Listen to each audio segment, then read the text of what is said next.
Brett is the intellectual grandson of B.F. Skinner. The Skinnerian perspective, Julie Vargas is very disappointed in some of the directions it's taken, where people feel that it's all about organisms and rats and pigeons and coercion, and they twist it. They think that she was raised in a box when it wasn't. It was an air crib that was meant for perfect controlled conditions. People need to be inspired by positive reinforcement, not coercion, threats, and doing things to avoid something unpleasant. B.F. Skinner understood that, and the other thing B.F. Skinner understood was that we should extrapolate. We shouldn't just work with learners on the autism spectrum. We need to, it's great that we are, but when's the science going to look at outside of disabilities? And I see it happening, the movement is incredible.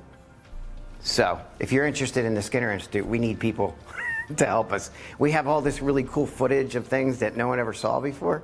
To me, I geek out of it.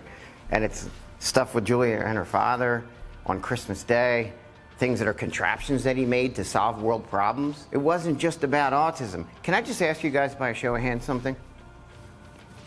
Not that you have anything against autism. I have a son on the severe end of the autism spectrum, Marlene and I.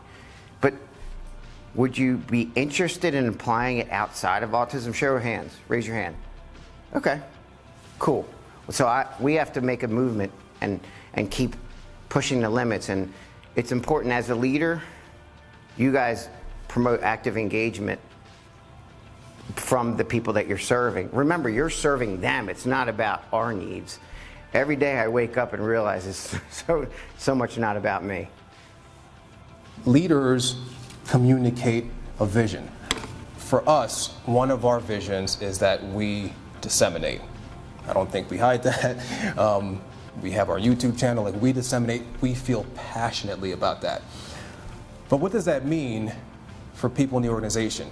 Disseminating for me means I get on a plane and I come to talk to you. I love it. I really enjoy this. But that may not be what another BCBA is comfortable with in terms of dissemination. What does that look like for them? We have to spell that out. What does that look like for an RBT? Disseminating the science. So for them, it might mean, hey, when you see a cool video, share it on social media. Disseminate it. Maybe it was one of our videos, maybe it's somebody else's video. Share it. You'd be surprised how many people come in and say, hey, I saw one of your videos, or I just saw one of your RBTs post something random, and I looked up your company, and now I'm here for an interview. So oddly enough, those kinds of things work. Like I mentioned, disseminating the science of ABA. We have our YouTube channel where we give our clinicians the opportunity to disseminate. But some folks don't want to be like, oh my God, 1 million people are going to see me. So we have some folks who say, hey, I just want to do a video that another clinician in the company can use.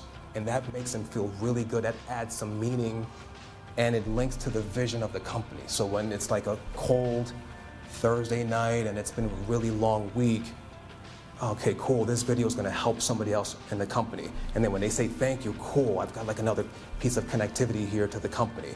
I'm engaged with the company. I'm less likely to leave.